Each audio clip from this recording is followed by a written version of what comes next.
Hi, this is Dave Sorrick. I'm the Director of Development and Special Projects at SKIL, and we're filming today from the KSEK studios behind the Love Bubble at Meadowbrook Mall.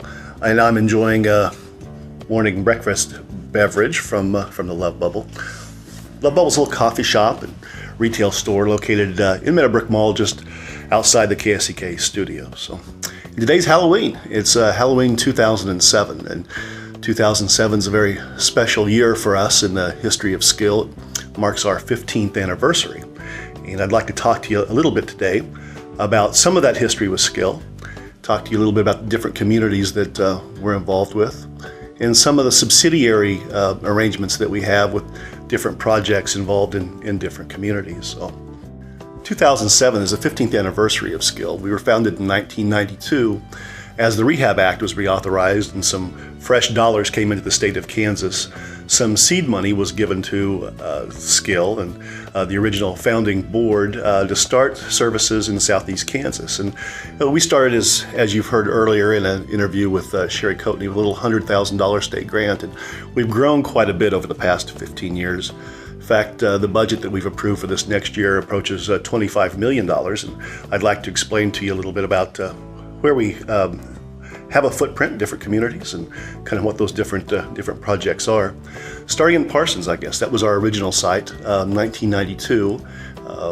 We located originally services in 8 southeast Kansas counties and wanted to locate in a geographic center of that area, and Parsons was a natural choice. The office that we're in now at 1812 Main is actually the third different office location that we've had in that town. And now in Parsons, there's actually 4 different footprints in that community. Again, another demonstration of that growth. We have the primary office at 1812 Main, the KLKC studios across the street on Main there as well, that now houses the brand new Family Peace Initiative project.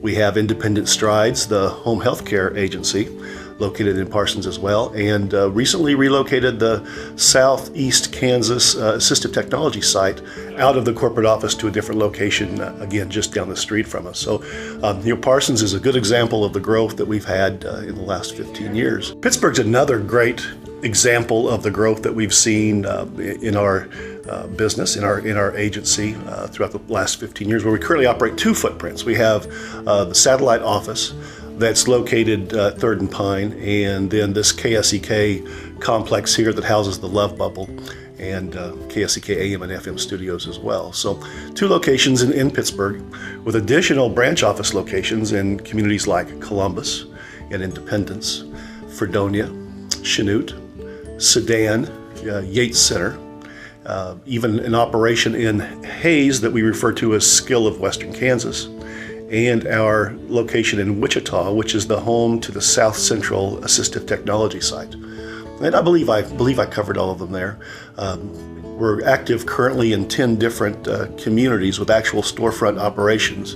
And in some other communities, Great Bend, for instance, we have home offices that currently provide services to folks with disabilities throughout that area. So as you can see, the growth has been pretty rapid, and we're very, very satisfied with that, but we think that there's a long ways to go.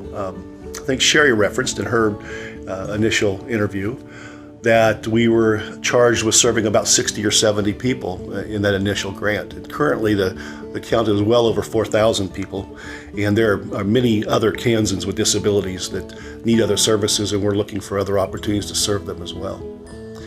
Perhaps the question is, why not just stick to core services? Why have we expanded into these other market areas, and kind of what drives that? And that question is probably 2 or 3 fold in terms of answer. First of all, we're charged with trying to diversify our funding stream. So as the feds give guidance to the state organizations about how we're to structure the operations of independent living centers, it's foremost in their minds that we look at diversified funding. And we've accomplished that to a great extent. Now, certainly the bulk of our income comes from SKIL fiscal agent. Becca Sykes presented that information in her orientation video as well. But we have other funding streams, both on the nonprofit side and, if you would, on the more traditional for-profit side or the minority-owned business side, that continually bring outreach opportunities to people with disabilities. As you know, SKIL's an independent living center. We have an affirmative action program to hire people with disabilities, to provide services to people with disabilities, and we're governed by a board of directors that's currently entirely composed of people with disabilities. So we're governed by those that we serve. Always looking for employment opportunities for people with disabilities in various industries. Radio would be a good example of that. Home health care would be another great example of that particular initiative. Trying to find employment opportunities for people with disabilities in non-traditional settings. Certainly in radio, most rural Kansas radio stations are located in very inaccessible locations, often on the edge of town and in older buildings. And in both of the radio projects that we're involved with to date, we've been able to modernize those facilities and make the accommodations such that people with mobility impairments are able to work in those environments. And that's a nice thing. Home health care is another business that's traditionally composed of people without disabilities. And by creating our own agency, stamping it with a brand of home health care delivery that's not just traditional medical model, we're able to offer opportunities for people to work in that environment as well. So that's I guess one of the pushes is just to continue to be out there and outreach and create employment opportunities for folks. We've diversified funding with that as well, and we've also increased disability visibility. Disability visibility is a concept that allows us to put people with disabilities in prominent places throughout the community and reinforce the concept that disability is just a normal phase of human development, and not a special phase of human development as the medical model often sees that. Medical model often looks at people with disabilities and says that person needs to be cured. We need to fix that particular physical or mental challenge that person faces. And when we fix them, then we'll restore them to quote, quote, normal activity.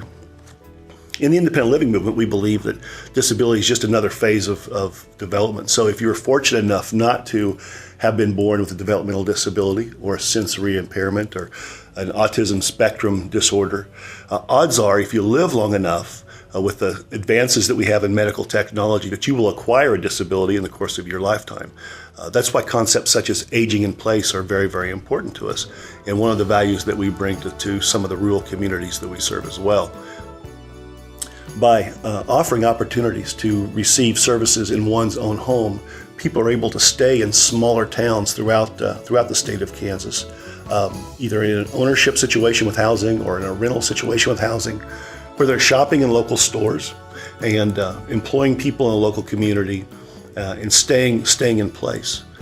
In the old days, folks didn't have much choice and often would enter an institution or a nursing home, would have to relocate from their small town to a larger town.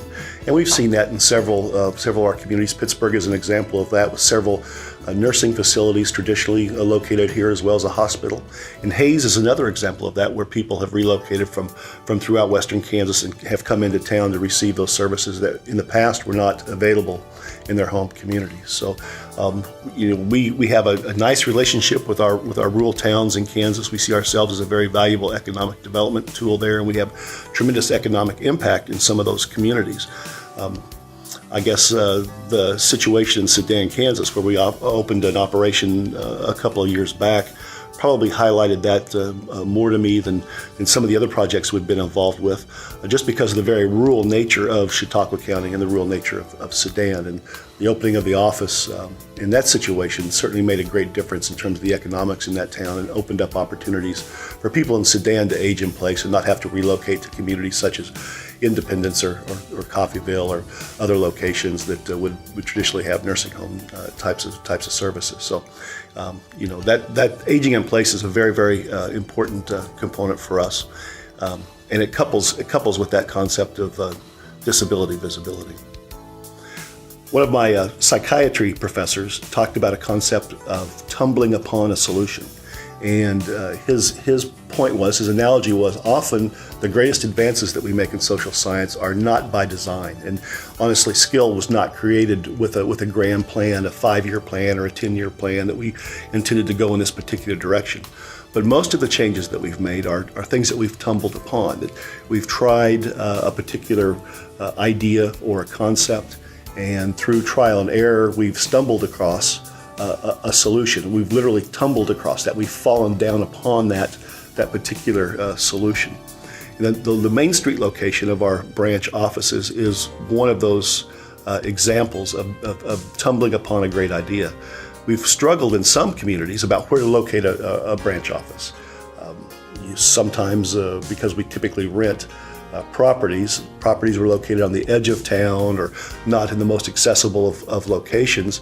And with the challenges that we face with rural transportation, not being located in a central location was a detriment to us. And we tried in a couple different communities, different locations, and we finally have settled upon, looking at a town square, a town center as a location for a branch office, and perhaps Main Street. So as you look at the roster of the different branch offices that SKIL maintains, often they're located on Main Street, or they're located just on the square in the communities with that type of development, or just off of the square, as in the situation with Columbus, Kansas, but located on a main thoroughfare that's easily accessible. So the Main Street concept has been one of those ideas that we've tumbled upon as we've gone forward. That's contributed greatly to our success. Perhaps you're curious about who works where and what all those job titles mean, and just kind of how is the agency structured. And it is a very complex organization. If you were to look at an org chart, you'd often see different titles and programs within programs. A couple of examples of that would be like our assistive technology sites. We operate 2 of those, one in Wichita, the South Central AT site, and then the one in Parsons, which is the Southeast AT site.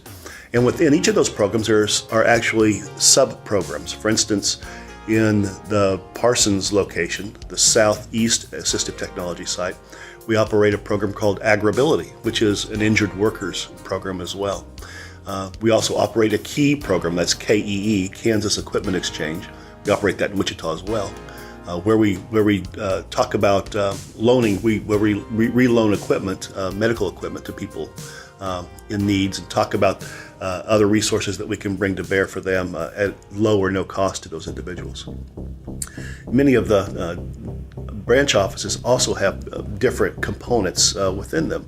Most of them feature a person called a coordinator. And this is someone that works in the advocacy department that deals with the core services. In Greg's interview, he talked about the core services that all independent living centers feature. And typically, the free services that are delivered to people with disabilities in each of the branch offices are delivered by coordinators. We also have folks called counselors, independent living counselors, or targeted case managers. And those are people who deliver some of the waiver services out there as well. So as you encounter those type of job titles, you'll understand what those folks do as well. One of the neatest, I think most innovative processes that we see is that we have receptionists in each of those areas that we have now termed directors of first impression. And these are people that often are the first contact for a customer, either coming in the door or ringing on the telephone. And those are the folks that set the pace for the interaction that we're going to have with customer service. Greg spent some time talking to you about customer service, and I would just re-emphasize the point that begins at that first point of contact when the phone call is made or the person comes in the door and they're greeted by that director of first impressions, that they're able to have a warm reception and know that we're going to see them through whatever particular issue that they have. At the management level, you've got directors, and the four directors, Sherry and Becca and Greg and myself, serve as managers for different programs. And then we have a department head structure, basically a group of managers, and there are about a dozen of those folks, just a little bit more than a dozen now, currently involved in different operations. So perhaps you're in a situation where you work with a counselor or work with a coordinator, or you work in the central office where perhaps you come in contact with a director on an occasional basis. And that's just kind of a thumb sketch overview of who those folks are as well. And each of the different businesses have different structures, and you'll get to know those as you become more familiar. On the radio side of things, there's a completely different structure, and in the home health care agency, a different structure as well. In each of the programs, there's some variations of those things, but that's kind of the overall umbrella of some common job titles that you might encounter in your first few days on the job. So as we sit here at the end of 2007 and we look back over the 15 years development and history of SKIL, it's apparent that we've come a long way, but yet we feel that there's still quite a ways left to go. Many folks with disabilities still haven't gotten the word yet about the benefits of home and community-based services, the opportunities that are presented by aging in place, and receiving home health care from an agency that isn't bound by a medical model. So we see tremendous growth in our future.